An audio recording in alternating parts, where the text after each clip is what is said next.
यावर्षी आषाढ दीप अमावस्येच्या दिवशी सूर्यग्रहणाचा दुर्मिळ आणि अत्यंत महत्त्वाचा असा योग जुळून येत आहे. अमावस्या हा घरातील नकारात्मकता दूर करून दिव्यांच्या पूजेद्वारे समृद्धी आणणारा दिवस मानला जातो. तर सूर्यग्रहण हा खगोलशास्त्र आणि धर्मशास्त्र या दोन्ही दृष्टीने अत्यंत संवेदनशील काळ मानला जातो. या दिवशी एका बाजूला दीपपूजेचा मंगलमय काळ आहे, तर दुसऱ्या बाजूला ग्रहणाचा वेदकाळ आणि कडक नियम पाळायचे आहेत. त्यामुळे या दिवशी कोणती कामे आवर्जून करावीत, कोणत्या चुका चुकूनही करू नयेत, पूजेचा नेमका शुभ मुहूर्त कोणता आहे आणि ग्रहणाच्या काळात कोणत्या भाज्या किंवा अन्नपदार्थ खाणे टाळावे, याविषयीची संपूर्ण माहिती आजच्या या व्हिडिओमध्ये आपण अगदी सोप्या भाषेमध्ये समजून घेणार आहोत. सर्वात आधी समजून घेऊया की दीपपूजा नेमकी कधी करावी, सकाळी की संध्याकाळी. सर्वसाधारणपणे दीपपूजा ही संध्याकाळी प्रदोष काळात केली जाते, परंतु या दिवशी सूर्यग्रहण असल्यामुळे ग्रहणाचा वेदकाळ आणि प्रत्यक्ष ग्रहण काळ सोडूनच पूजा करावी लागते. आता हे जे ग्रहण आहे तर ते आपल्या भारतामध्ये दिसणार नाही आहे, त्यामुळे त्याचे जे काही नियम आहेत तर ते आपल्याला पाळण्याची अजिबात गरज नाही आहे. त्यामुळे तुम्ही सकाळी किंवा संध्याकाळी जेव्हा तुम्हाला टाईम भेटेल तेव्हा तुम्ही हे जे पूजन जे आहे तर ते करू शकता. दीप अमावस्येची पूजा अत्यंत सोपी पण तितकीच फलदायी असते. या दिवशी सकाळी उठून स्नानाच्या पाण्यात थोडे गंगाजल किंवा तीळ टाकून स्नान करावे. त्यानंतर घरातील सर्व धातूचे दिवे, समई आणि पणत्या एकत्र करून पितांबरीने स्वच्छ घासून पुसून घ्याव्यात. एका स्वच्छ पाटावर किंवा चौरंगावर रांगोळी काढून त्यावर लाल किंवा पिवळे वस्त्र अंथरावे आणि सर्व दिवे व्यवस्थित मांडून घ्यावेत. दिव्यांमध्ये शुद्ध तूप किंवा तिळाचे तेल घालून वाती प्रज्वलित कराव्यात.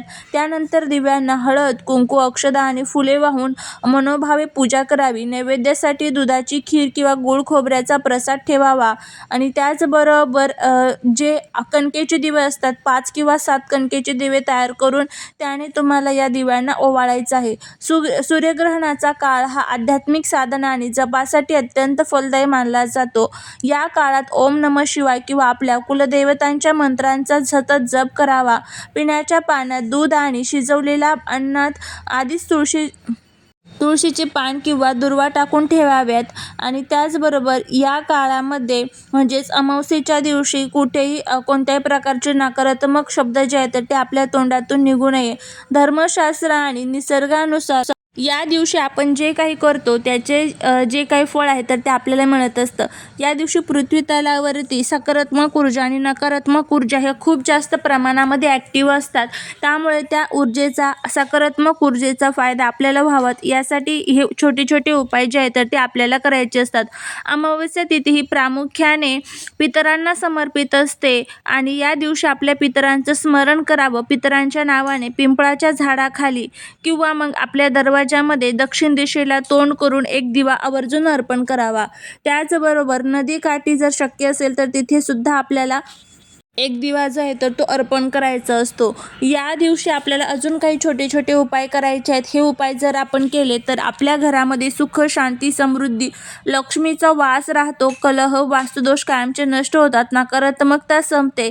आणि आता त्यामध्ये सर्वात पहिला जो उपाय आहे तो म्हणजे दीप अमावस्येच्या दिवशी घरातील नकारात्मक ऊर्जा आणि अलक्ष्मी बाहेर काढण्यासाठी सर्वात पहिला मिठाचा वापर आहे. सकाळी अभ्यंग स्नान केल्यानंतर संपूर्ण घरात खडे मीठ टाकलेल्या पाण्याने स्वच्छ पोछा मारावा. त्यानंतर संध्याकाळच्या वेळी घरातील मुख्य दरवाजाजवळ एका लहान पात्रात थोडे कापूर आणि 2 लवंगा जाळाव्यात. असे केल्याने घरातील राहू केतूचे दोष शांत होतात आणि घरात निर्माण झालेला मानसिक ताणतणाव किंवा भांडणे दूर होतात.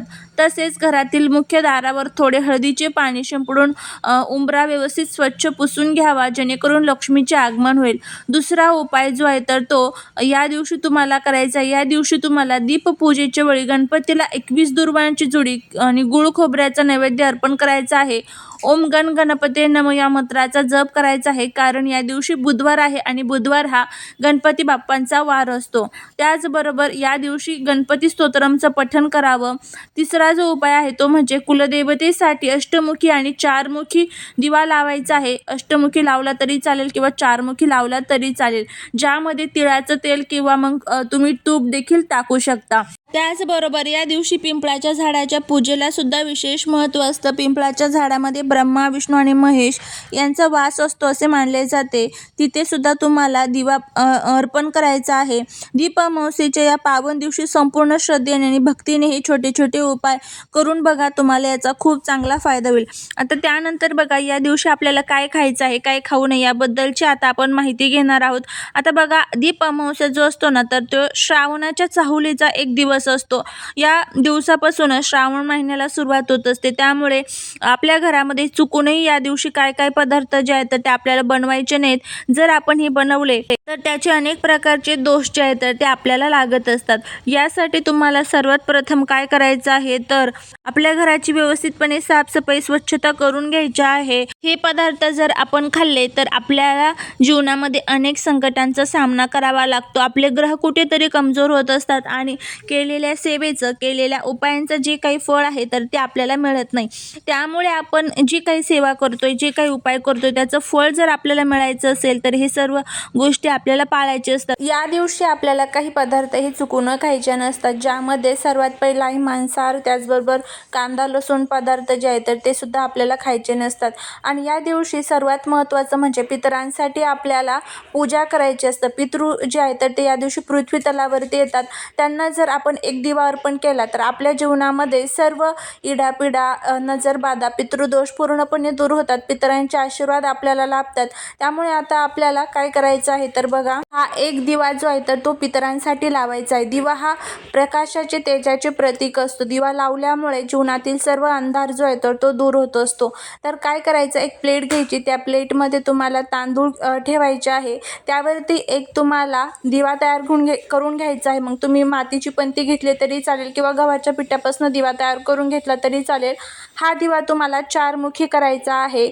या दिव्याला हळदी कुंकू व्हायचा आहे. त्याचबरोबर या दिव्यामध्ये तेल वगैरे टाकायचं, वात टाकायची आणि दिवा प्रज्वलित करून घ्यायचा आणि त्यानंतर हळदी कुंकू व्हायचा आहे. हा दिवा उचलायचा आहे आणि आपल्या घराचा जो दरवाजा आहे, दरवाजाच्या दक्षिण दिशेपाशी तुम्हाला हा दिवा जो आहे तर तो ठेवून द्यायचा आहे. दक्षिण दिशेकडे तोंड करून तुम्हाला तुमच्या पूर्वजांचं स्मरण करायचं आहे. आणि असा हा दिवा ज्यावेळेस आपण पितरांना अर्पण करतो त्यावेळेस हा जो दिव्याचा प्रकाश आहे तर तो त्यांना समर्पित होतो आणि आपल्या जीवनातील सर्व दुःख अडचणी ज्या आहेत तर त्या दूर होण्यासाठी मदत होत असते. अशा पद्धतीने हा जो उपाय आहे तर तो आपल्याला करायचा आहे. यासोबतच तुम्ही एक पिंपळाच्या झाडाखाली दिवासुद्धा अर्पण करू शकता. यामुळे सुद्धा आपले पूर्वज हे प्रसन्न होतात.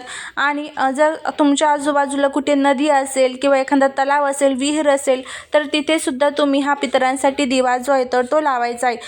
अगदी हा छोटासा उपाय तुम्ही करून बघा, तुम्हाला याचा खूप चांगला फायदा जो आहे तर तो बघायला मिळेल. आता बघा, 12 ऑगस्टला दीप अमावस्या जी आहे तर ती दिव्यांचीच अमावस्या असते आणि या दिवशी जितके आपण दिवे लावू किंवा प्रज्वलित करू तितका आपल्याला त्याचा खूप चांगला फायदा जो आहे तर तो होत असतो. असा उपाय करून बघा, तुम्हाला फायदा होईल. झालेली शिवाई महाराजांच्या चरणी रुजू करते. व्हिडिओ जर आवडला तर व्हिडिओला लाईक, शेअर आणि सबस्क्राईब करा. भेटूया पुढच्या एका छानशा नवीन व्हिडिओत एका नवीन माहितीसोबत. तोपर्यंत सर्वांना श्री स्वामी समर्थ.